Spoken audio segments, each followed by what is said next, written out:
beatboxradio.com. We get hype. You. Well, hold on a second. Hold on right there. Hold on right there. Come on. Yeah. We get hype. Let's go.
Yeah, come on over.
How we do?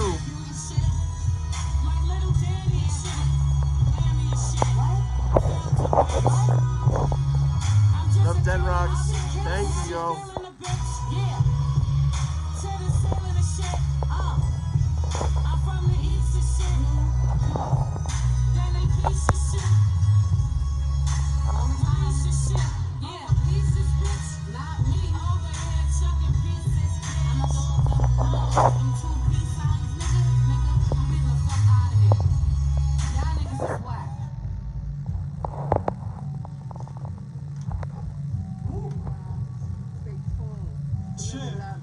She want that ice cream. Whoa. She said she want that ice cream. Whoa. I scream and you scream. We don't scream for ice cream. Whoa. They want that ice cream, but when the jury hit the light, watch how that ice gleam. Kids run up to the car, they want that ice cream. And all these dream girls, I'm leaving up with pipe dreams. Yes, Lord. They want that ice cream. You can scoop like Haagen-Dazs, they want that ice cream. She said I'm just a cup of tea, no light cream. This Ben and Jerry got me getting to that ice cream.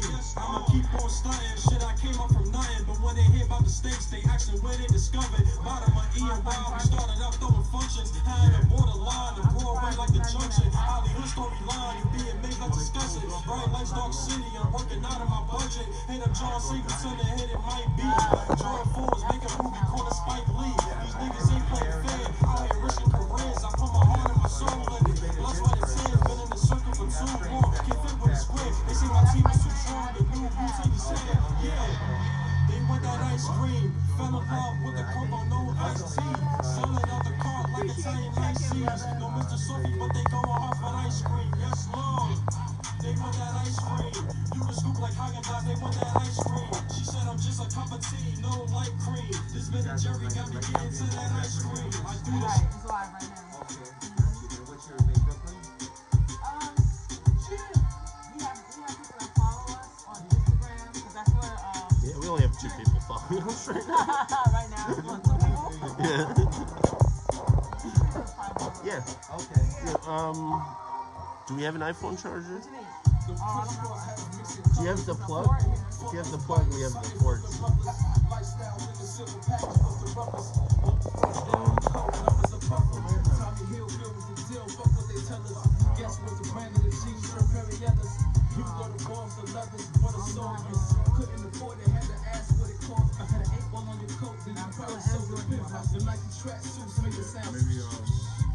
Nobody can tell us we wasn't fly. Then the pants with the magic jacket, carpet knot. Back to clean our teeth for you and I, T.Y. We got Jacinto over there, the limit was the sky. Under the penny, but the price was too high. The night was just the truth, man, I can't even lie. Yeah. These is the facts of life. You say you fly, what's your fashion like? Your fashion life. These is the Oh, facts you got of that, life. You Denrock? say you fly, what's your fashion like? This is the facts of life. You say you fly, what's your He's fashion on like? watching us. Alright. This is the facts of life. You fly, what's your fashion like? Chicks wore them belly shirts and them Jordan jeans. Bamboos in their ears, fingers. When you pass this, did you look at this? I might need you to hold mine down so I can get more footage today.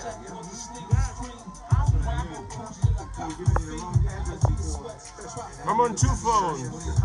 I got 2 phones. I know this is right now.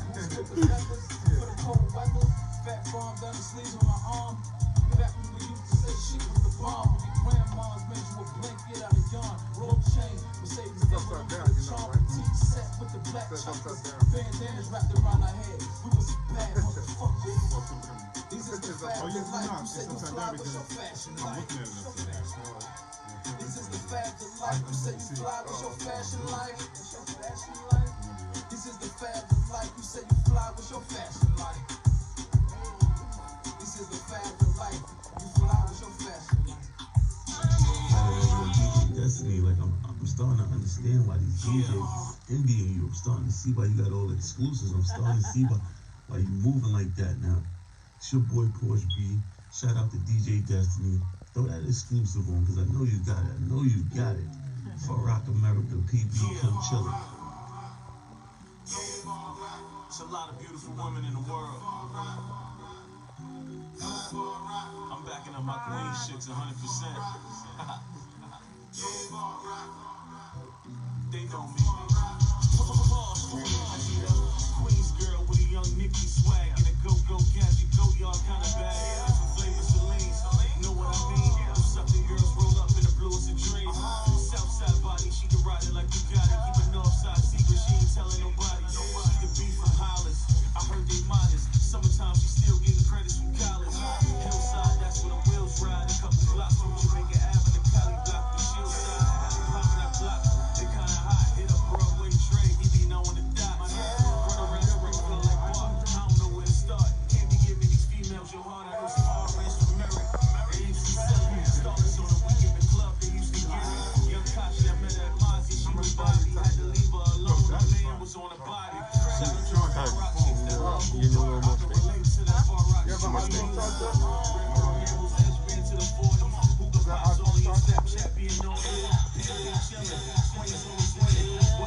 It's like a Mac charger.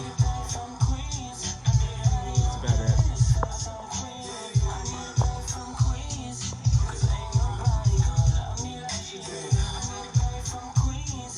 Kind of hot in here.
What's up? This is Bobby J from Rockaway, and right now you're listening to the We Get Hype show with my people DJ Destiny, Dan Offner, Taj, and Ozzy Hype.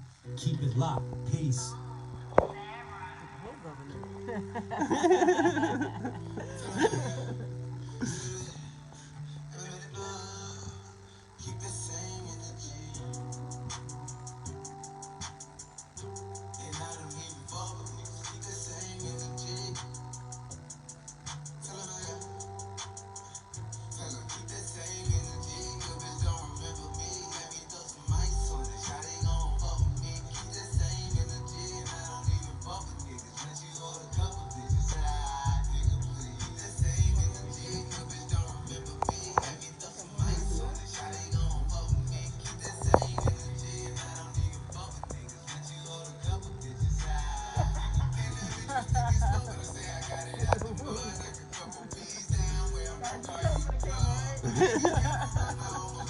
Whoa. I never even tried it. I was burning all the dances from the kids last night.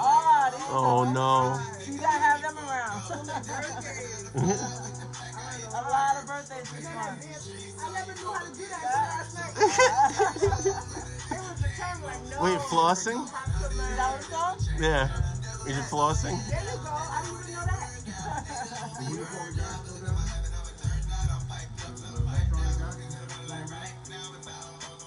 The electronic guy? You know what? You know what? I didn't say this because we saw it. I don't even say it because it was just ghost sound, so I just fast, bro. I don't see it. You ain't down. A lot of people have left. What? A lot of people left. Oh yeah. A lot of people exited out of New York, period. They're gonna get some real cheap real estate. DJ Destiny, yo. Somebody gal pan the corner, shut now Ilama. Bet your pussy oh you have to cry for your mama. 1 shot, 2 shot, 3 shot, Anna. Fan a pussy bitch in a funeral parlor. With a dirty woman, a batty man father. Make the bad man name go fuck off your daughter. If your family the whole of them in the slaughter. Get Destiny head man and she a go kill off your mister. Woo! Yo, Destiny, I want you so with you. This is for the road. Oh, I got a text number. You tell me to get on, right? So big up to everybody that's on the outside right now. It's all about QP. What's up, cutie, cutie, cutie?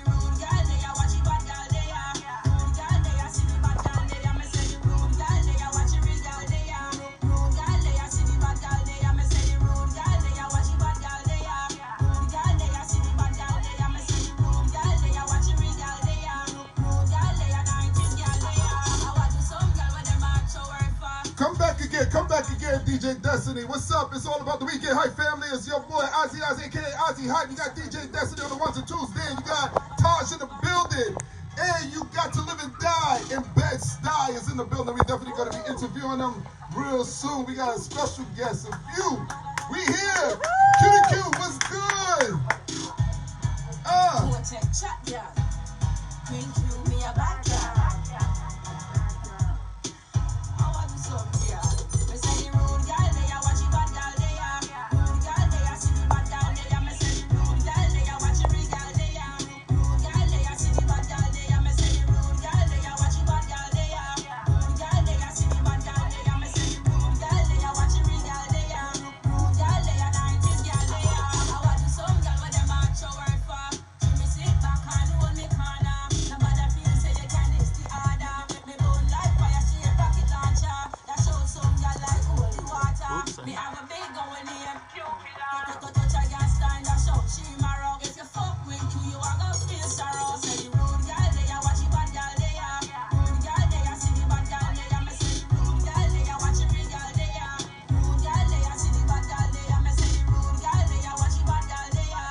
Shout out to KD. What's good, KD? Fireworks, fireworks.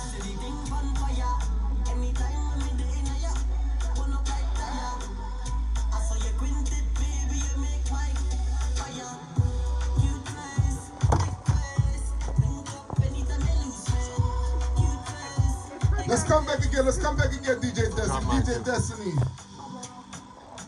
Celebrate the birthday. I'm feeling kind of happy a little bit. It's sad because I'm getting older.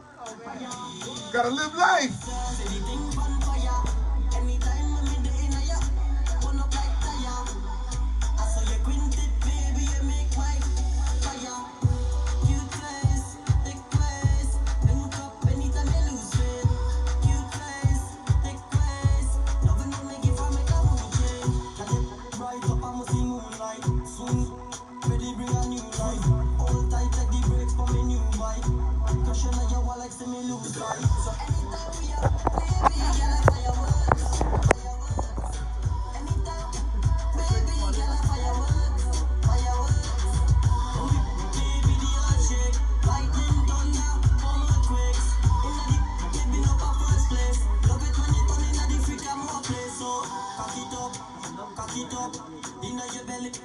I think you got a message. Full of flesh, a 9-inch maybe more, nothing less. Singing your back when me put it in now. It's sweeter, girl, turn a freak now. Put up like me did I see now. Tell your friend make me run out. So anytime we are, baby, girl, fireworks, fireworks. Anytime, baby, girl, fireworks, fireworks. Baby, the earth shake, lightning, thunder, bomb earthquakes. Maybe not our first place. Love it when you turn in the freak and more place. Fire, fire, burn up like fire. What? Fire, what? Fire, what?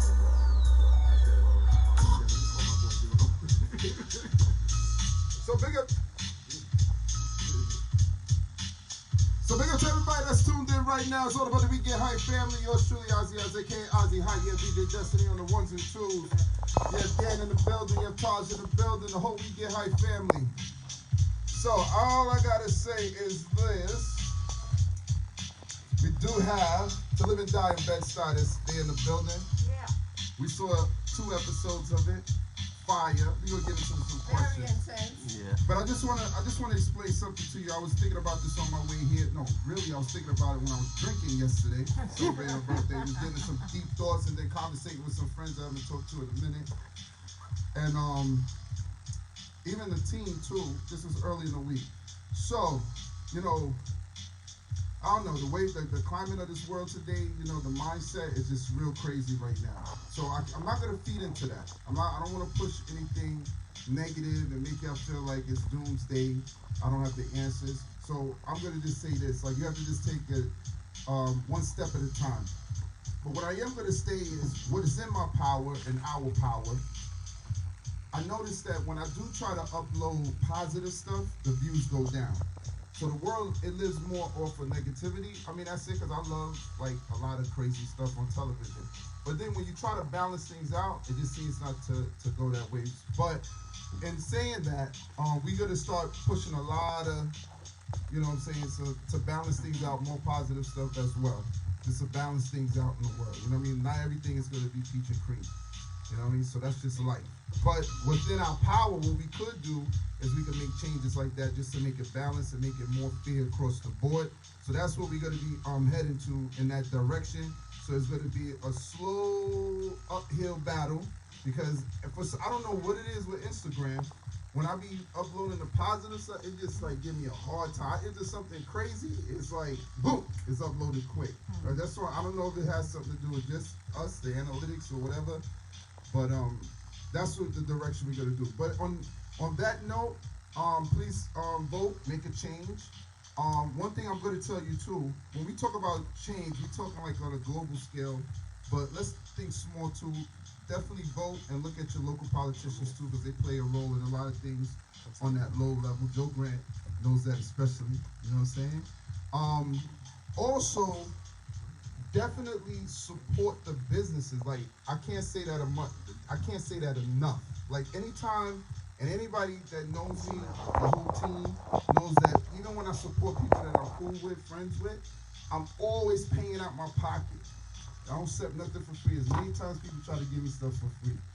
I'm not saying that you have to do that per se, but I'm just saying if you want to support, we want to change. We want to change the direction even when it comes to the upcoming artists. They're not getting their fair share of exposure. You know what I mean? So y'all artists that's out there, just don't rely on one show. Go to plenty of shows. You have the internet. In other words, I don't care if you have to do 100 shows of everyone shows, whether they big, they have a large amount of view or small. Once you put on the internet and I could type you up, trust me, if I can see you across the board, that builds up your reputation, it builds up your portfolio, it builds up more people seeing you. So that add to your success as well. So go across, support all the internet. These are for your independent artists that's out there. Also, we got to change the way, the direction of how we going to do it is just how we spend our money with being fair with, what you call it, it's not fair when it comes to the actors and actresses when you're only seeing one type of race, you know what I'm saying? It's for Black and Latino actors and actresses or people that's getting into entertainment business very hard. We're going to get into those questions in a minute because I got one or two questions. I know y'all have some questions too. But definitely, you could call up, you know what I'm saying? And let them know. And the number is 718-5. Wait, hold it, Dan. You gotta talk it to the mic. All right. It's 718-577-2855. There you go. All right. So, without any further ado, we go get into what we have to get into to Live and Die and Bedstuy. The big time director. I call him the big time director. And I'm gonna say one because there's a lot of directors out here. But Joe Grant definitely doing his thing. He's here, and I'll be glad to have him here. And he's always, for a while since I've known him, I've known him through E Boogie. Shout out to E Boogie. He's always been supportive, and he's been on top of his game. And I've seen behind the scenes some trials and tribulations too. But for some reason, he's able to still keep moving forward, where if it was me, I'll be tight. So Joe, what's going on, man? How's everything, man? Microphone here? Yes, there you go. Everything's good. Everything's great. Nice and clear. definitely, you definitely have to introduce the cast who's here, or they should introduce Yeah, themselves. they should. These guys are much more accomplished than I am. I'm riding their coattails We on this project. Superstar. Yeah. Oh, I even realized that was oh shucks. Crap up on us. He took the mask off. I even realized. As you guys know, I'm Joe Grant. I'm the writer, producer, director. But Jacinto. Jacinto Taras Riddick. Big time, right there. Yeah. Big time. Oh, In the building. Alfred E. Rutherford. Yeah. That's what's up. Alfred smells good too. He just yeah, well, he came out with the nice oil. Got you. So yo, definitely. I don't want to get too much. We saw like the first and second chapter. We was privileged to see that. We can't wait to see everything when it comes out. And I got let me just let the team know, because I know we can get into some questions. We can't give away too much. I'm gonna say Joe never said anything to me. I'm just saying it. We can't get, so we gotta watch our questions, because I don't want to give it up. Yeah. You know what I'm saying? All I'm gonna say is you definitely, it shocked me. You know what I'm saying? Like I was like, wow, look at this. This Like, was great. real. Every time, Joe, every time he directs something, and this is his baby, this is his personal project. But every time it just like it's just amazing. It's just different. Your style, like how you see your vision. You go deep. So Dan, go ahead, start out with your question. I mean, my question, for me, it's always gonna be, I'm the music guy, I guess, so to speak. So I always wanted to know like how you go about like doing the soundtrack and everything. I'm really curious about like did you have to like get copyrights and stuff like that for the individual tracks? You guys have like a lot of like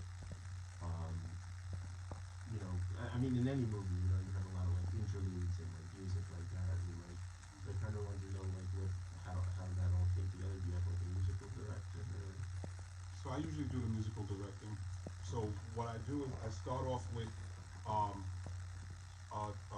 track that I can't use, just to give me a vibe, because that's the vibe I want to have, and I see how it fits. Once I shoot it in my head, once I'm writing it, say okay, this is what I want to hear. Then I lay that on top, and if it feels good, then I'll go to my producer, who's Mark Boogie Brown, amazing producer. He comes up and he recreates something similar. So he gives me a feeling that's similar to that. So he and I will sit down and we'll come up with something, and each track is an original track. So that's how we do it.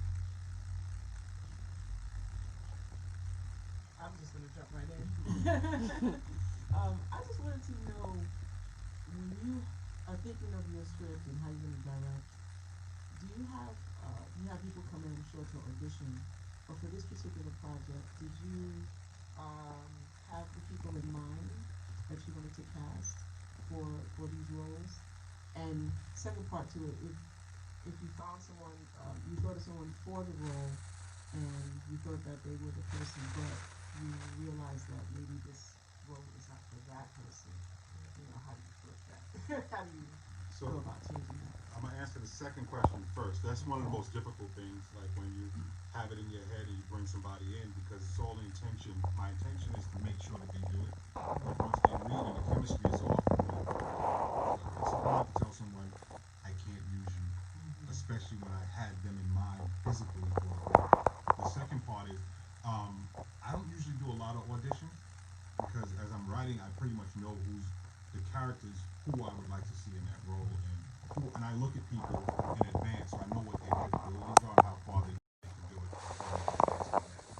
Like Jacinto's role, wrote the script. I had the book written, and I was like, hey, it was between Al and another actor, and it was like both of them. And the funny part was, because of the other actor, father, who is played by Tafui, we went with the other guy. But because we didn't use the other guy's father, we came back and went with Al. So it was one of those things where it was like, we already knew who we wanted, but the two fathers if we go with this father, we go with this guy. If we go with this father, we go with that guy. It just so happens that one of the fathers bailed, and it was a great choice to use that combination of father and son. It was just amazing how you was able to get Jacinto, because he's well known, like, you know, in this film industry. I know you really definitely want to hit the top of the chain, the food chain, but the film chain, I should say. But how was you able to? I mean, how did you meet him? So Jacinto's father was my fifth grade teacher. Oh, okay. That's a good introduction. Okay. And then I physically met him. Like, I probably met him when we were kids. You know, because I used to work with his father a lot. So I probably met him then, but I was a little guy, so you don't think about that. And we go to the same boxing gym. And I saw him there, and I'm like, this guy looks just like Mr. Riddick. And, you know, and because they call him Hollywood at the gym, so I'm like, he looks just like Mr. Riddick. And I'm like, and I saw him, and we talked, and this was about what, 6 years ago, 7 years ago, and you know, we just developed a relationship from there.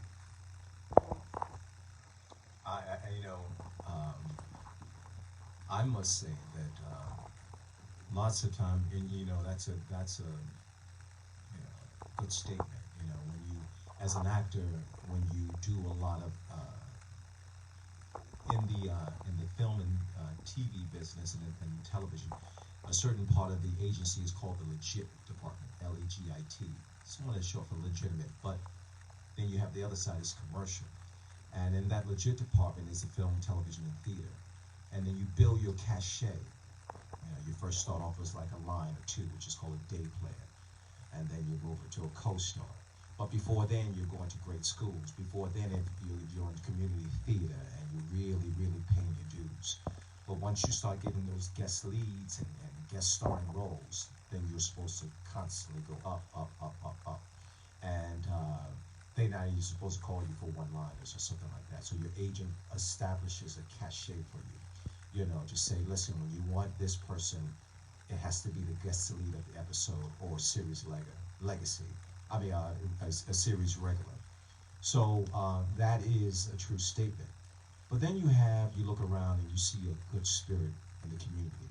You see someone working hard. You see someone, you know, saying, well, I may not be agent represented, or no money is coming for me. I have to do it myself. And so out of all the things that I saw Joe, I paid attention to him one time, particularly directing August Wilson play. Actually, he was producing it. And that day was 103 degrees outside. And I saw this brother just going back and forth, making sure the mics were right, making sure the actors had the thing, making sure the tent was right. And he had already approached me, but I didn't know who he was. I know that there's a connection with him and my father. That was important. I even asked my father. My father said, no, he's a good guy. But I need to see who your cast is. Let me see your list. Let me see what you're doing. But above all of those things, I saw him working for the community. And it was very passionate. It was for and it was a very powerful play that August had done. And these actors were not even getting paid. No one was getting paid. And that's when I said, brother, I'll work with you. I'll work with you. And sometimes Marlon Brando, when he was on the waterfront, or it was Streetcar Named Desire, Tennessee Williams had asked him to come all the way up to his home. He was upstate somewhere. And Tennessee Williams invited him upstate. But they never talked about the script. He just was asking Marlon, where are you from? Where are you doing? What's your family like? Because he had already seen Marlon as something. He heard about this man. He already knew he could do the work, but he wanted to know about his spirit. And so that's what is important when you see a brother like Joe, an African-American brother, coming out of Bedstuy, giving back to the community, that puts it above a lot. So that's why I decided to work with Joe. And that's the type of character you display, because you do martial arts and boxing, correct? Community. That's all about community right there. So I knew that connection, that's what caught your attention. Wow, that's well commended. Before we begin, I have to definitely the other lead actor that's in the building. Yes.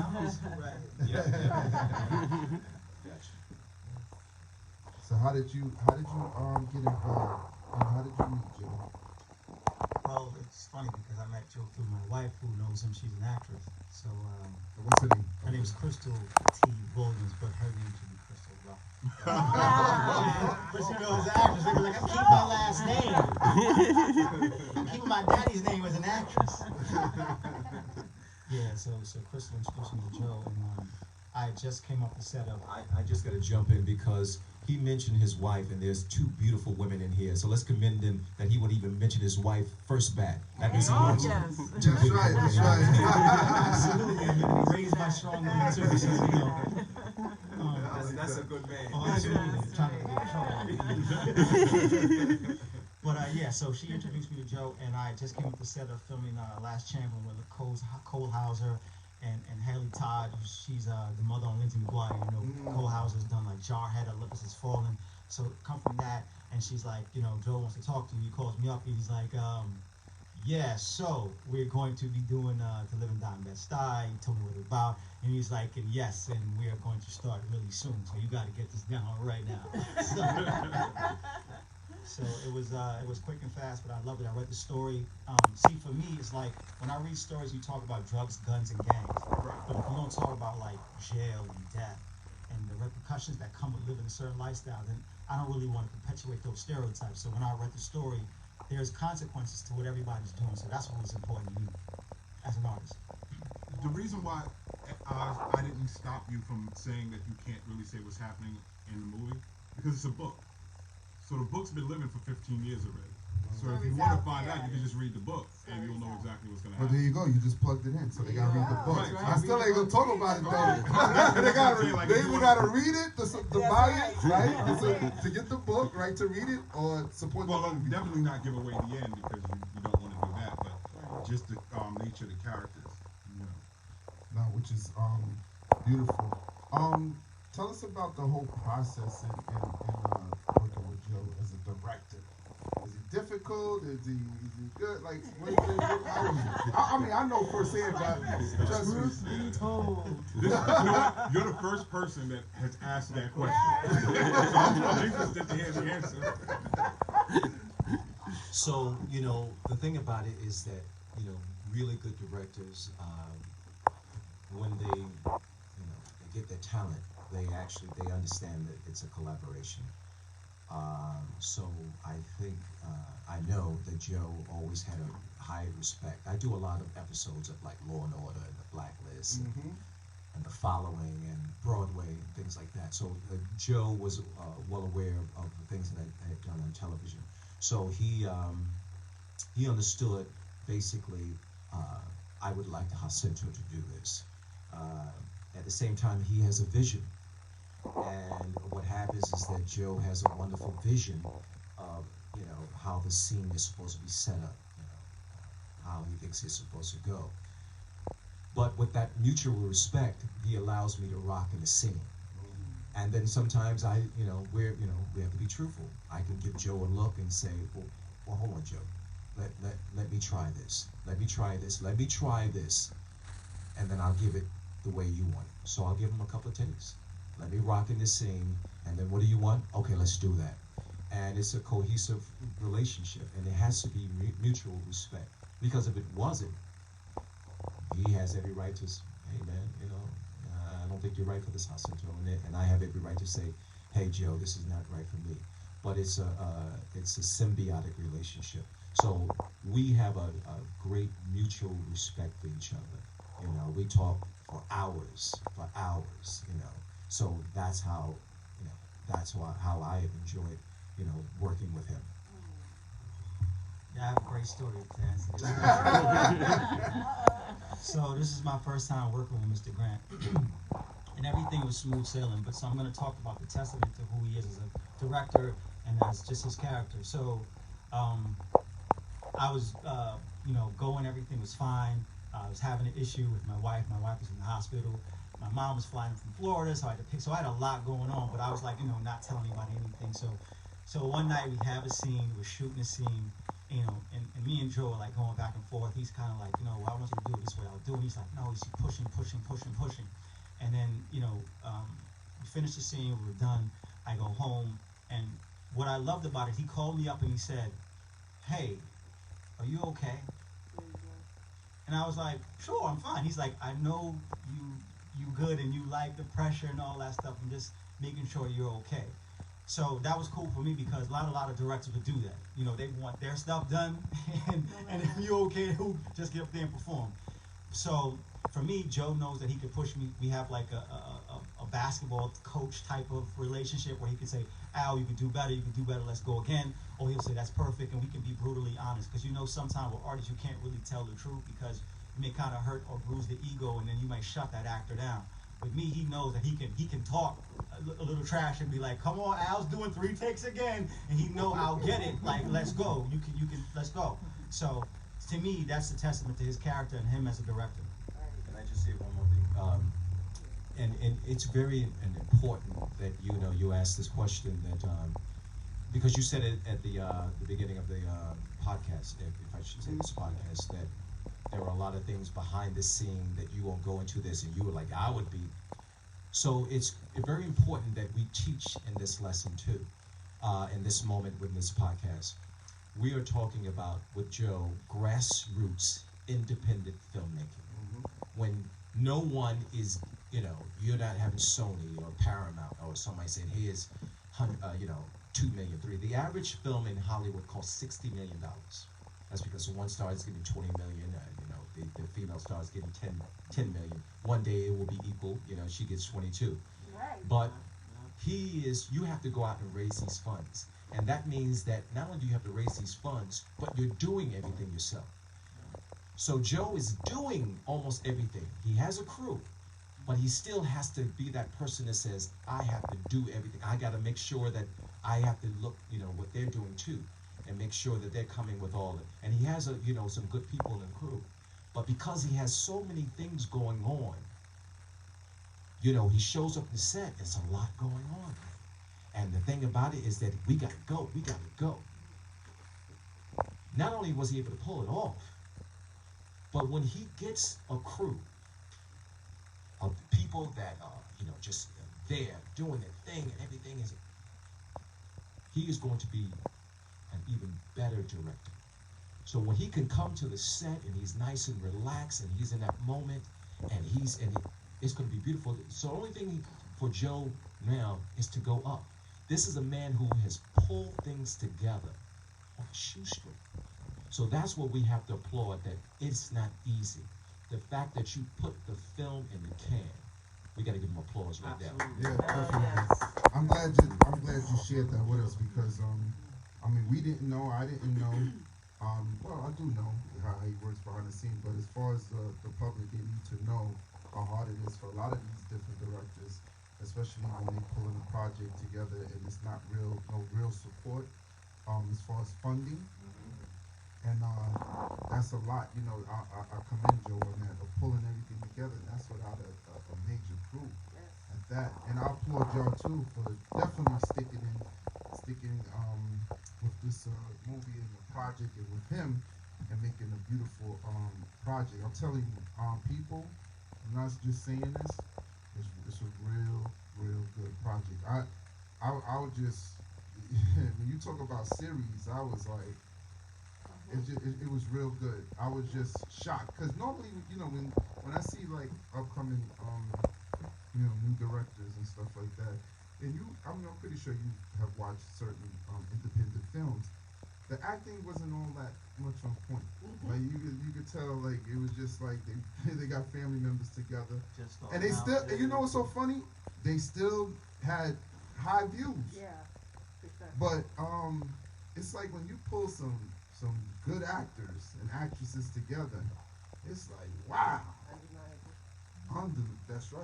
You're absolutely right. And each one of you all are very intense. Yeah, man. I said when I saw your faces, like, oh my God. Yes. I wanted to talk a little bit more about your coast. The thing that you said about that is just to point out why that is. We're living in a world now with digital cameras. So That means that, you know, you can buy a digital camera anywhere. You can start up with a Canon, Sony FS7, anything like that. And everybody becomes a DP overnight. Everybody becomes a director overnight. True. Everybody becomes an actor. But growing up with me, it's community theater, college, No, I could tell. you know, and then getting out there in the scene. And there was a pecking order. There were the unions. You know, you do 20 or 30 films before you move up from second AC to first AC. So that's what you're getting while, you know, you're looking at these independent films because everybody's grabbing. But you have to understand that Reservoir Dogs, Mean Streets, Dog Day Afternoon, all those films, well, not so much Dog Day, but Reservoir Dog, Mean Streets, a lot of Scorsese's films were independent film projects. But these were real artists. Everybody knew their department heads. So you got perfection. Now you get everybody, I could be an actor. No, I don't want to do any theater, man. I just want to get up now. So there's a difference. And so that's one of the reasons why you see a little difference in this film, that he was able to tap into. This man went to art design high school. So he started to design from there. So I just wanted to be specific about that. So from 1 to 10, 1 being your least, you know, like you really don't, you know, it's less painful, but 10 being like it's like real hurtful and you get angry. Like from 1 to 10, what would you rate how you feel about those that come into this industry and don't pay any dues the way you have done? Oh, brother, I can be pretty hard on them. You know, So that's a 10. I can be hard. It's like, when you're talking to a person like, I listen to Sam Cooke.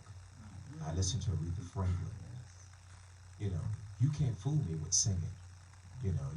If you don't come like Sam Cooke and Jackie Wilson, even when we were young, Michael Jackson, go back to listen to his Who's Loving You. Listen to the voice on that young brother.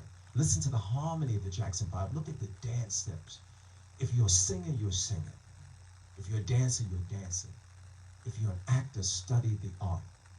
If you're not, leave it alone. Leave it alone. Don't play with this. Don't play with this art. I walked, when I first started, I got a Brooklyn College. I walked from 112th Street on down to the Village because I had about $5 in my pocket. And I had to say, well, I got to stop here. I got to stop here, stop here. But if I do this, if I take the train, then I can't get a turkey hot dog in the Village. And I had like little boat shoes on, auditioning all the way up from I was in community theaters where we would do this powerful monologue, and at the end, it'll be 2 claps, and there's 2 people in the audience freezing because there's no heat in the theater. That's called paying your dues. So the people that they just think they can do this overnight, there's some raw talent. Look at Tupac, but Tupac was at the Baltimore School of the Arts, right? He did. Look at Mos Def. Mos Def went to Julia Richmond High School. These people were talented. These people were studying in the craft. So my thing is, and you can always tell. That's why you have the Viola Davises, Sam Jackson, paying his dues. Even Lupita, who's coming from Yale. Thousands of actresses auditioned for 12 Years a Slave, but he needed someone fresh and raw, and that's why Lupita Nyong'o was able to shine. You know the craft when you see it. I want to bring it right back down to, that's great. I want to bring it right back to this movie right here. To Live and Die in Bedstuy. One of my things, and I just want to mention something. Like one of the things that I wanted to do with this movie was introduce each one of these actors to a different audience. And I knew that Al has it in him to be a leading man, right? But if you don't give him that shot to be a leading man, you don't see him as a leading man. And a leading character is not necessarily a leading man. A leading man is someone who comes in, he's debonair, he speaks well, he does his thing the way he's supposed to. He looks beautiful on screen. Jacinto, same thing. I wanted to give Jacinto a role that was pretty much like who you normally see him as, but just a little bit different. A little bit more laid back and a little bit more of okay, this is a different guy that we normally see him as. You usually see him play a role, they'd have him as some kind of drug lord or something, or real angry, tough guy, drug lord. I wanted to have him play a different kind of a role, but still within his character. And Hisham, as much as we see Hisham on TV, we never see him as regal as I wanted to make him look. I don't know if I did it or not, and the audience will determine whether that happens. But I wanted all of the men in the project to be regal, even though they were the worst guys. None of these guys are good guys, but I still wanted them to appear to be men. And I wanted to do the same thing with the females. I didn't want to over-sexually portray the females. I wanted them to be beautiful black women, and just tell a raw black story without all of the hype and all of the negative hype, even though it's a negative story, but it's rooted in love, and I wanted that to come across, and I thought that these guys did a wonderful job of doing it. Yes, it was definitely wonderful. I'm glad you did it like that. As a woman, I respected it so much because I was looking at the scene, and I was like, oh my gosh, here we go. It's the depiction of the woman, and the way you did it. I don't want to talk about the scene, but the way you did it. Which scene in particular? Elevator. Oh, okay. So with that, right? You feel me? I was so, it was a breath of fresh air. I felt so good, and I was like, this has to happen often. It's so cool you caught that though. That's cool. Oh, I caught it right away. When he said it, I was like, oh, he knew. That's what I was gonna do. So instead of me asking the question, I'm just gonna comment on that, because that was definitely what I want to commend you on, doing that for us as sisters, as a woman, not just a black woman, just a woman. You showed that the woman can be respected in this business. And so, you guys do see something with Jacinto's character that's a little. Yeah, that's why I looked at him like, hold on. I'm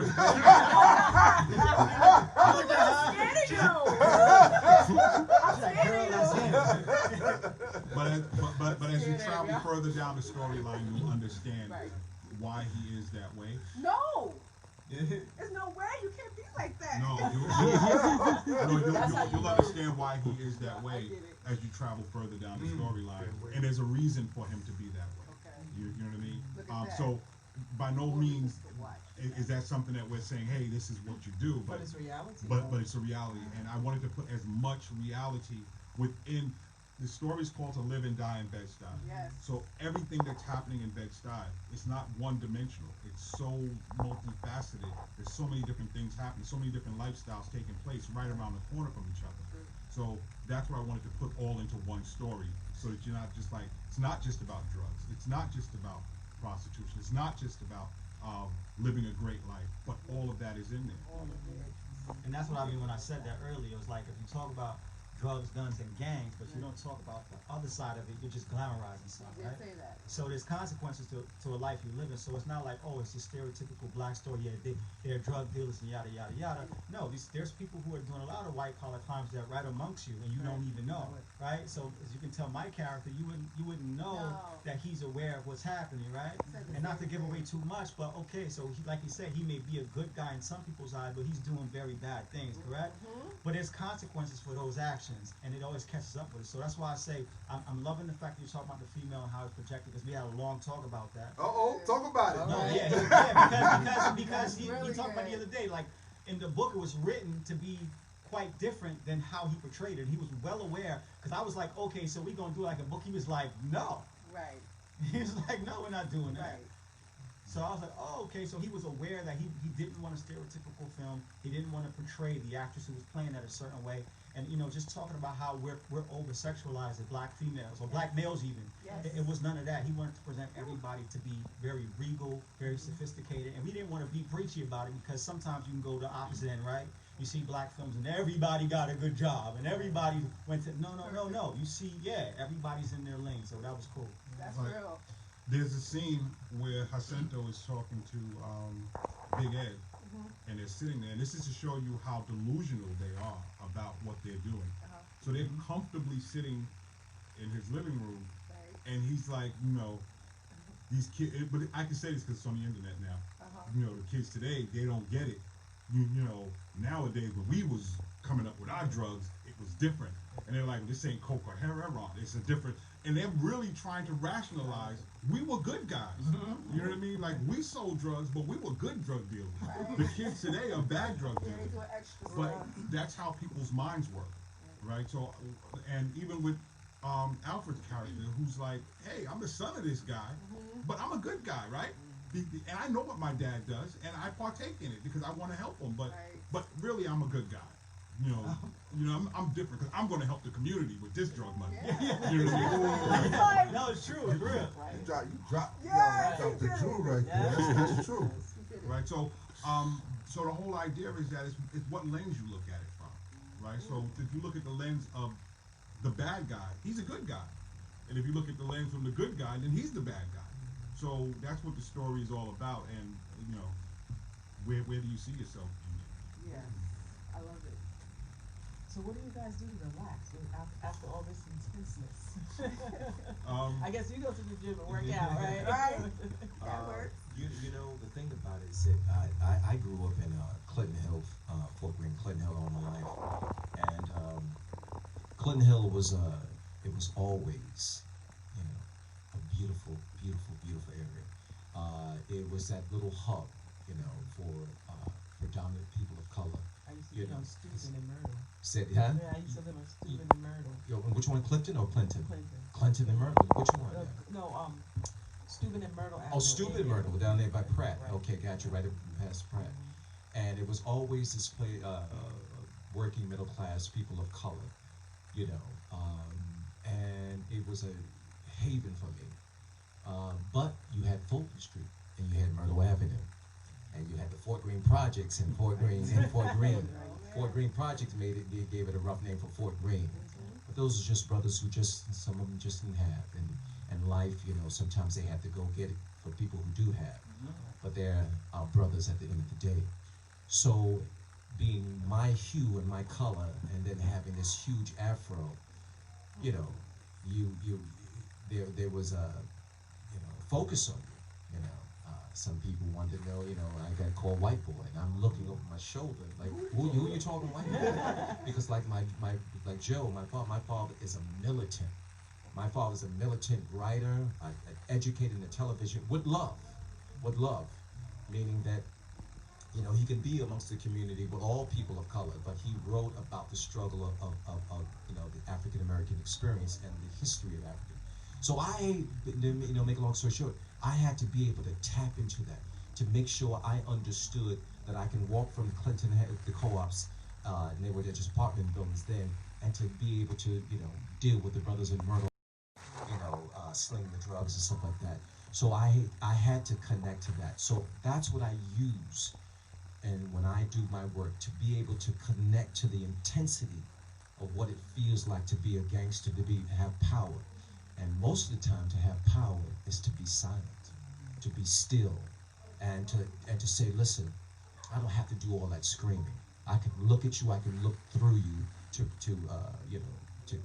get that fear going. So I actually, you know, I quite enjoy doing the roles that I do, and I don't mind people stepping aside when I walk down the street either. But I also know what love is about too, you know, and I have never sold drugs, never taken drugs in my life, you know, and I'm about love for the most part. So it's amazing that I do get these roles. Well, it's interesting that he says that. I want to explain about his character a little bit. Jacinto's character, even though it seems like he plays second fiddle to Big Ed because he's always just sitting there, but he's not.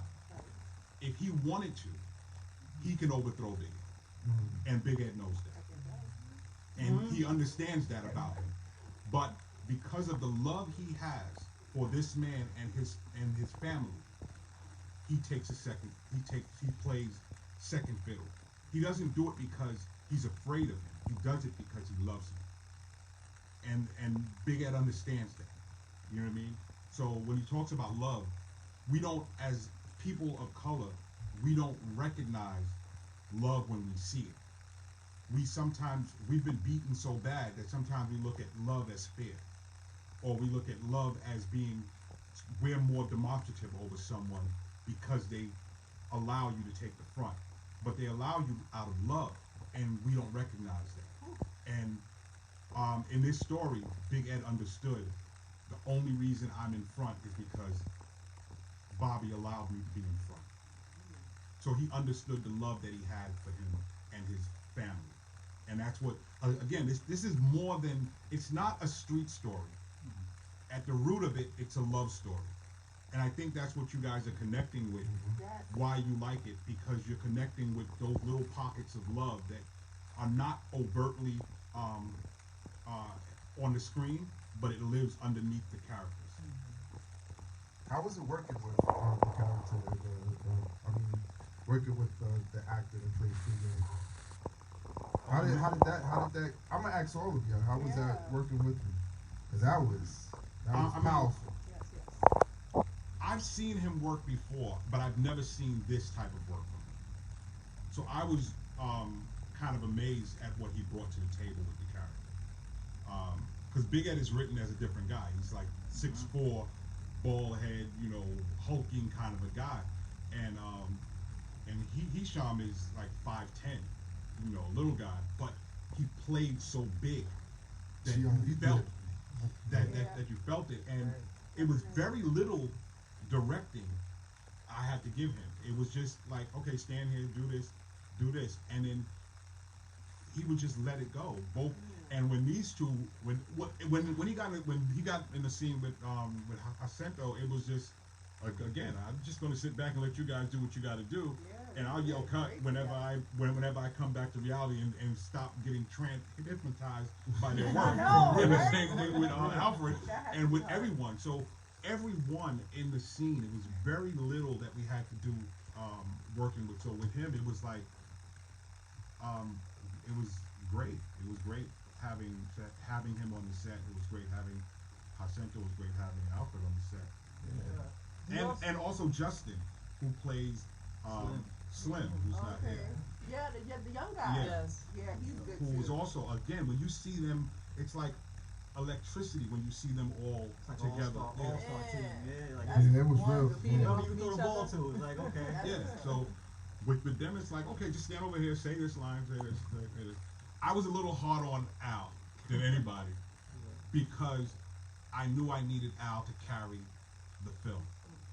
And episode 2 is all about him. So I was very hard on him, like, look, it's great for them to do their thing, but I need people to see episode 2 and forget about episode 1. You know what I mean? Because this is your story. So I need people to forget about it, and you have to carry it. And that's the other thing too, right? When you put a bunch of alphas in the room, right? So everyone starts doing this, right? And he was telling me, listen, don't get caught up in that. This likability that people need to forget who you are once they see you, because it's ultimately, like he said, a love story. They need to forget what you do when you're not in the presence of this other person. Right. So when you're not with her, it's like, oh, actually, this is what he's doing. Like he's this. You know what I mean? So that was one of the things. That's funny because that scene when you told her what you did, right? I was like, oh, wait a minute. He is. It's an inside joke, but he's being serious. Yeah, he's actually telling her. I don't know if she really picked it up, but she laughed it off because she thought it was a joke. She like, you watched too many movies. So she couldn't say you didn't tell me because he told her. Exactly. That was But you don't portray that. So that's what I wanted to portray. We would have these talks, and he was like, listen, just because these guys, because all black actors want to be Scarface, particularly in a film like this. And he said, yo, that's not what you're doing here.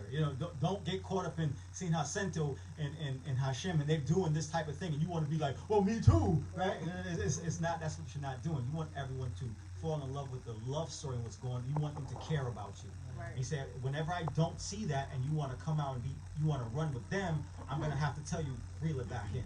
So that's what we had to do. So I'm glad you picked up on that. Like when you look at him, when you see him in the presence of the young lady, you're like, oh, this is such a cute love story. And then you see him, you're like, oh, wait a minute, okay. I was a little disappointed because I thought you were going to take your father's advice when he said. I was just about to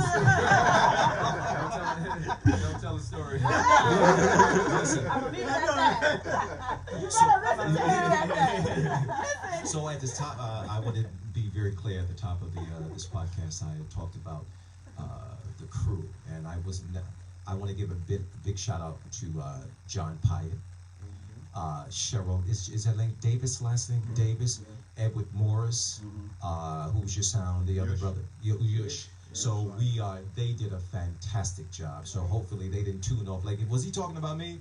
No, but tune out. But they did a fantastic job on this, and Joe will go back and talk more of the crew. But Hisham, I had done an episode of The Blacklist, and when I was watching the show, usually I don't watch a full show. I'll just go grab a couple of minutes on YouTube or something, because I want to come with my thing. I don't care what I see. And I saw this brother, and I am always proud when I see a brother working on the show, particularly when they hire dark-skinned brothers. When I saw that brother with that shaved head and the cheekbones, and I'm looking at him, I said, man, this guy's good. Who is this guy? And then Joe said something didn't work out, with the one that we had playing Big Head, so we're gonna get this person. I knew who he had in mind. I said, okay, all right. Then they said, Hisham. I said, oh, yeah. Okay, all right, Lord, let me go back. Let me do my thing. I'm always gonna do my thing, but now I know who I am. Now, I was just about to say that when he was talking about it, I was just about to say, because that chemistry on camera looked like y'all was both. Y'all had your own subliminal, like, all right, we gonna lay. It's like a little competition in a way, but y'all was coming with your A game, both of y'all. Oh, you did? Okay, let me do my thing. Well, I would have to just tweak that a little bit, and I appreciate that. It goes back to more what Joe said. I would take the word competition out, or and put respect. And when I say respect, mutual respect of who he is, and so much. I just like what he did on The Blacklist. But the story is important. He's the Don. Right. I'm the captain. Right. I'm the enforcer. I'm there to protect the Don. Yes. And so that's the key. Where I can sit in the cut. I told Joe, I said, Joe, I'm not gonna be bad in front of him. I'm gonna look at him with love, and I'm gonna support him. Seeing like he wants to go back to Miami or something like. And I start laughing, and that laugh is real. Like, brother, what are you talking about, Miami? So that's what it was all about. Is that mutual respect. And let me tell you about Hisham. Is that this guy, since he's on the blacklist, he has to, the script after script after script. And that brother came with those lines, line for line, word for word. And it was like he only had a week and a half to learn the lines. I want to say something about Alfred. Alfred, I know you said he was hard on Alfred. Alfred came to the set with a lot of love. And I'm glad to be here. And I want to shine. I want to be here. And I really like his spirit. The first time we met, we were just in little James's house, a beautiful house in Bedstuy. We didn't get a chance to go over there. But you often get a chance to go. You were in the house. You were in James's house in the movie. So. Okay. But I'm talking about this crew in there. Well, I'm saying we transformed them into the house. Gotcha. Yeah, you will see that. Yes. But I remember Alfred's. He had like a glow, and we were talking about boxing, and we were just going on and on and on, and I really liked his presence. So I was really happy that they had hired Alfred, and I said, this guy has a good look, and he has a good spirit, and I mean that. I mean, not just he's sitting here. Right. He has a good look. He has a good spirit, and he looks like he wants to do a good job. All right. I wanted to say something, sorry. Commenting on the fact that you called it To Live and Die in Bedstuy, I noticed that you are really filming and doing a lot of your filming in Bedstuy. I want to say that so that people know that you're actually in Bedstuy doing this, because I noticed one of my favorite places I eat at in the movie. So I just want to put that out there. So the whole idea is Bedstuy is also a character in this movie, and I wanted to make sure that all the scenes that we used, or the great majority of them, reflected the character of Bedstuy, from Restoration Plaza to Nostrand Avenue to murals on the wall. So we wanted people to feel like hey, I'm in Bedstuy. Like when I'm not looking at the characters, then I'm looking at the beauty of Bedstuy. I was gonna say something. When I saw the credits actually roll, this is the first time I've ever seen it in the credits where anybody has ever credited the artist for the mural that they shot in front of. Yes. Oh yeah, I noticed that. I'm a fan of graffiti. I'm a fan of, but people, it's also a labor of love, and people forget that. And like, cause it's art. It really is. It's art on walls, and to not only like put it in such focus, but also to give the credit. It's something that's so rare from like, you know what I mean? People film in front of murals all the time, but they don't care. And They Joe, don't. you had one of your art pieces in the movie as well. Yeah, It was Nina like- Simone piece. Yes. Yeah, but I'm an artist, so I respect the arts, and I respect the fact that if I'm going to use your piece, I got to give you credit for it. People, the world needs to know who did that piece. You know, that thing that everybody's in front of. So I went around and tried to find out all of the artists, even on the murals, just going around acting and find out all the artists the names of the artists and putting it into the film as well. I thought that was really So I want to give a real funny story. Is Hisham and Jacinto, and they're in James's house, and this is the first time that they have a long dialogue together. Because we shot the first day, but it was kind of like quick little boom, boom, boom, and Hisham and Jacinto sitting there, and Hisham delivers, and he's quiet. And I'm waiting for him to jump in, and he's like, man, I just got caught up with him. You know what I mean? And that says a lot, because that's not something that you can do to Jacinto. You know what I mean? So he caught him off guard, because it was the first time he delivered. And Jacinto's looking at him like, well, and I'm waiting for the line to come in, and he's like, I'm sorry, Joe, I'm sorry. I just got caught up. But that's a testament to how good that he was in the project. And then, like you said, any good scene should be almost like a martial art fight. It should be a dance. Like, I strike, I block, but it's not done out of, I'm not trying to hurt you. Right. But we're going back and forth. You delivered a dope line, now check my line out. Right. And then here's my line. So, because the audience now is like, wow, I don't know which one of these guys to love more. Right. You know what I mean? That's how I felt. I was like, holy shucks. Like they help Santo's each other, like, character, you know, maybe. like I said to myself, how much did Joe pay? right.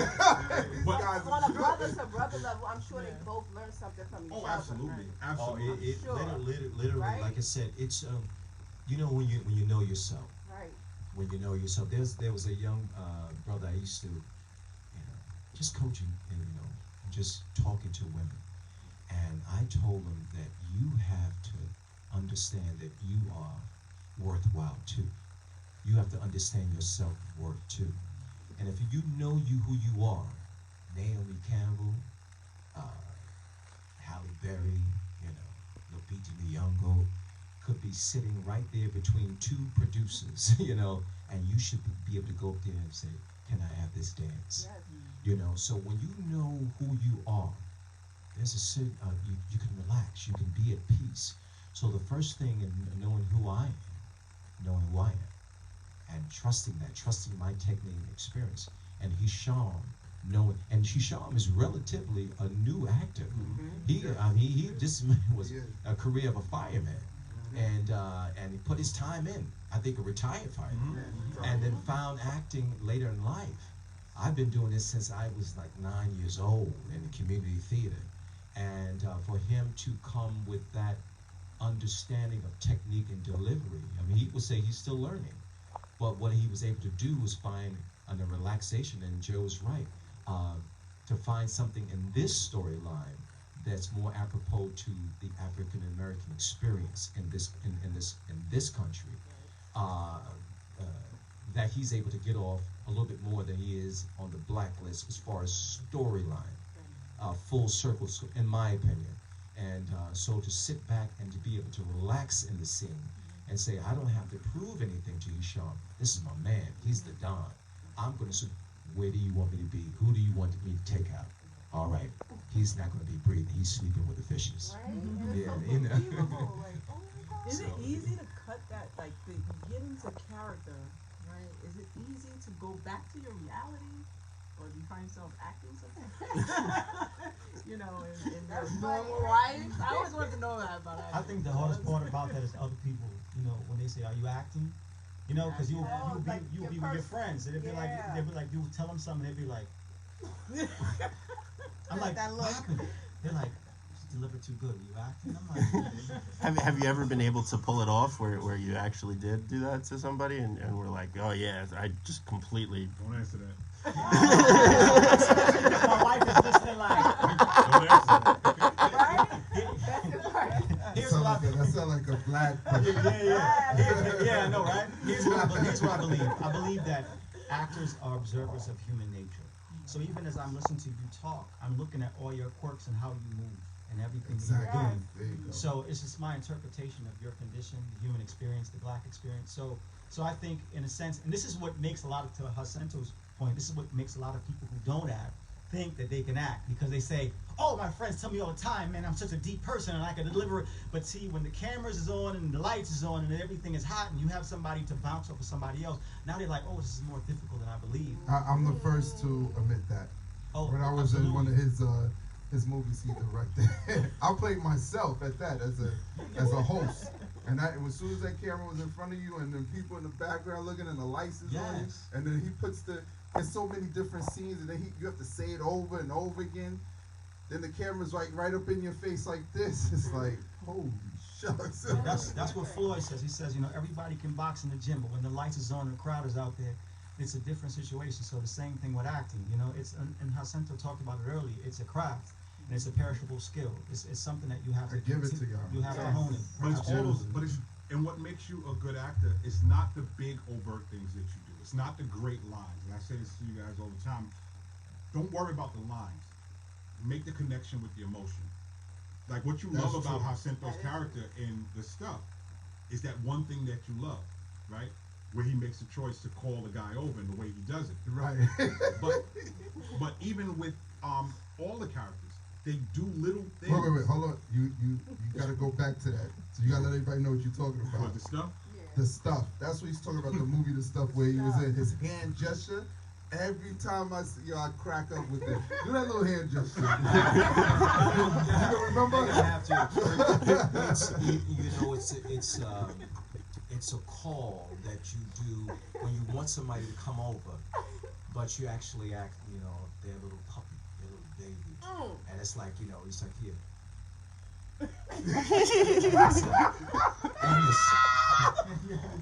It's like, yeah. So, and I was doing that to cops. So he's in the movie The Stuff. For those that don't know, a movie that Joe directed as well. That's Rob Stapleton. His movie. You know what I'm saying? But Joe directed it. And yo, when he did that, I saw the premiere like maybe 5 times, 3 times, 4 times. Every time he do that hand gesture, everybody cracks up. I didn't know he was going to do that. Right? You didn't know? No, that was an actor's choice. Like some of the best stuff that happens in a movie is an actor's choice, right? And the director has to allow the actor to do it. And he did it, and I was like, get the camera and put it directly in his face and do that call, because that to me was the scene. Like that was the whole thing of the contempt he had for those cops, and the fact that he felt, you are my children. Come here, children. You know what I mean? And I thought that needed to be. But he talked about that as a collaboration between director and actor, and he made a choice, and I was like, wow, that's a dope choice. Let's make that bigger. Let's magnify that choice. And it turns into small, like that right. You got to do it in another movie. No, you can't do that. You can't do that again. You just got to go to the stuff and rewind it. And just keep rewinding it. I should have let you know that I never look at a sweater the same after that scene in Cop Out. Okay. I was to laugh for like 3 days with that scene. You know, let me tell you just a quick, and I'll say this in 30 seconds. That Cop Out, I was up for How to Make It in America. You know, if you, a lot of times, I auditioned for both Hispanic and Black, you know, even though Blacks are Hispanics and Hispanics are Blacks. We won't get into that whole thing. Right. But I go both. So mostly my characters are Hispanic characters, and the most I'm known for is my Special Victims Unit. I played a guy named Rafael Zapata. and I play a lot of Carlos and Ramirez and Enriquez, you know, things like that. So, but I played this overlord, drug lord, Rafael Zapata. But was cop out was that the casting director really thought I was going to get this series regular, or should have deserved to have gotten it. But the director, Kevin Smith, with Kevin Smith, a cop out. I think Kevin Smith. Hopefully I'm not mispronouncing his name. But he needed somebody that was both intense and funny at the same time. So he was on a plane at 8:30 or something at night, and she emailed him my audition from How to Make It in America at 8:30 at night. At 5:30 in the next morning, I had to be on that set. They had already shot the film. It was a pickup shot, and Sean William Scott, we were doing some scenes that were scripted, but it just wasn't working. It just wasn't funny. So he said, I'm gonna do this, you do this, I do this. And that's when we came up to that scene. I didn't even know how it was gonna be. I didn't know. The next thing I know, a film takes 1 year to come out. 2 weeks later, I'm getting, Jacinto, you and cop out? What are you talking about? How do you know this? They put the scene in, slapped it on the film, and I'm in the previews. And I had no idea. And it's some of the people's favorite scene, that Donnell knitting sweater scene. I had no. That's how fast it was. But I just want to just to come full circle. Just going back. I don't think we really clearly. Joe, can you just tell us briefly about what is this film about? I don't think we got a sense of what is To Live and Die in Bedstuy. We talked about the book, but what is the film? In terms of what, like What's the root of it? Yeah, what people coming to see. What can you say about this film? I've said And that's the question I was going to ask all of y'all. But I can say it over. I'm so sorry. It's a love story. It's the story of the love that a boy has for his father has for his son. It's the love of two best friends. It's the love of a man and a woman. It's the love of two brothers. It's the love of the community. It's the love of the game itself. It's just everything about it is about the love. And what do you do when you are confronted with a decision that has to go against what you think you love? What do you do? You know what I mean? And that's what the story's all about. You know what I mean? And you know what? In closing, because we're out of time, that was perfect. We appreciate that you stopped by, definitely, To Live and Die in Bedstuy. I'm telling you, everyone should go and definitely pay to go and see this movie. Don't bootleg it. Drive-in movie theater. Drive-in movie. There you go. When? October 2nd and 3rd at the Brooklyn Navy Yard, Building 92. You can get your tickets from toliveanddieinbedstuy.com. Toliveanddieinbedstuy.com. The way it sounds, the way it's spelled. Go online and you can buy a ticket. They're only $50 a car. It's a drive-in movie. We have shows at 7:30 on Friday, 7 o'clock on Friday, and 9:30 on Friday, and 7 o'clock on Saturday, and 9 o'clock. Can I please interject for 1 second? Brothers and sisters, when we say $50, listen, it can 5 or 6 people in a car. So don't go $50. They're trying to kill us. Sound like grandma right there. I'm glad you clarified that.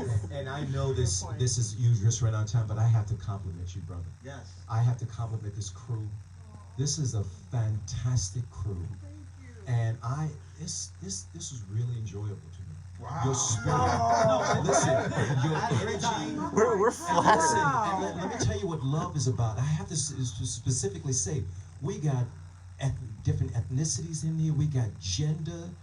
We got a wonderful, loving, cultural crew in here, producing love. They got their station set up. They're on time. They're ready to go. All we had to do is sit down and put this down in the mic. You guys are wonderful. Your energy all around and beautiful. Beautiful. And informed, too. Yes. A lot of times you go to interviews, they haven't seen the film, they don't know nothing. They're like, yeah, so tell me about the scene. Like, thank you very much. Well, thanks to Joe. Thanks to Joe, Need a definitely. team getting But together like this. I really commend y'all, and I'm definitely enjoying. I'm looking forward to the future Joe, I just have one request.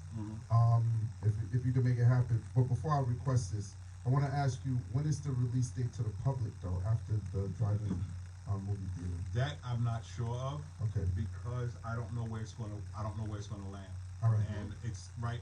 We're really doing a heavy marketing push now, which we haven't done in the past. So people are seeing it that haven't seen it before, and they're getting wind of it. So it's going. I'm getting calls from different people asking about it and wanting to carry it. So I don't know where it's going to be. So I don't want to say exactly where it's going to be right now. But I know where it's going to be on October 2nd and October 3rd. There you go. It's going to be at the Brooklyn Navy Yard, Building 92. And before we close, you have to definitely shout out the people that's behind the scene to help you out. And also, we have a guy here that's filming. Yes. Yes. You know the good shot. What Yes. say? Chalky the King. Chalky the King. Chalky. Check him out on his motivational stuff on Instagram too. He got some motivational stuff on Instagram. That's right. Everybody, come on. Let me know. Oh, we what love that. Instagram No, is. that's awesome. Talk to Yo, me. Instagram is at Chalky the King. I'm here representing for Say Love Productions. Every day I'm posting all new wild words. Go check it out. There you go. All right. Now you got to start rocking it on your hat now, right? Now, so here go the request. I want, and I'll buy it. You know, I'll definitely gonna buy it. But I wanted to see if I could be able to. That's why I got to put it out. Can I be able to?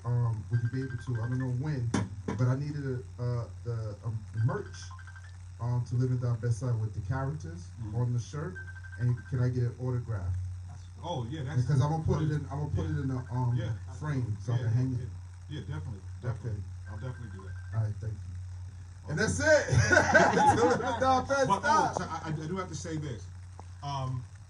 I like to again. These people here came in and they worked. We had a lot of issues in putting this production together, but they believed in me enough to stick with me through the entire project, and I commend each and every one of them for that, because any one of them at any time could have been like, you know what, man, I'm out of here. This is just whatever it's going to be. But they stuck with me, and we got through it. And we're talking about close to 60 people that's in the cast. So it's a huge cast. One of the things I wanted to do, I didn't want to have a cast that only relied on names. So I wanted to have people that were talented. And each and every one of those people that came into the game, that came on the set, was talented, and they did a wonderful job. And trust me, I from the bottom of my heart, I appreciate each and every one of them, because this movie means nothing if they're not in. If they don't show up and they don't give their all, no matter what I direct, no matter what I'm doing, if I don't have anybody to direct, I'm doing nothing. And they came when they didn't have to, half the time. And for a year and a half, we've been putting this movie together, and they've been there every step of the way. So again, It's commendable. Well, thanks a lot. I didn't get you to finish it, but the people that's behind the scene. I know one person was mentioned, the sound person. What's his name again? Edward Morris. Edward Morris, Yush, my diaper buddy, you know what I mean? Real, Robert Lee Nance Jr., who, you know, is with me all the time, and we've lost a lot together, and now we're winning together, but he's always there. Cheryl Davis, and Cheryl Davis is my assistant director, who I'm grooming to be an assistant director, to be a director, because I believe that there should be more black females in the directorial mode. Shout out to Cheryl. Yeah, Cheryl, beautiful soul. yeah, beautiful sister. She's learning, and I told her, by the time you're done with me, Cheryl, you're gonna be one of those. You're gonna be calling your own shots, because I truly believe that in order to change the vision of how we see black women have to tell the story. And me as a black man, I can only tell a portion of the story, but I can only tell from my point of view.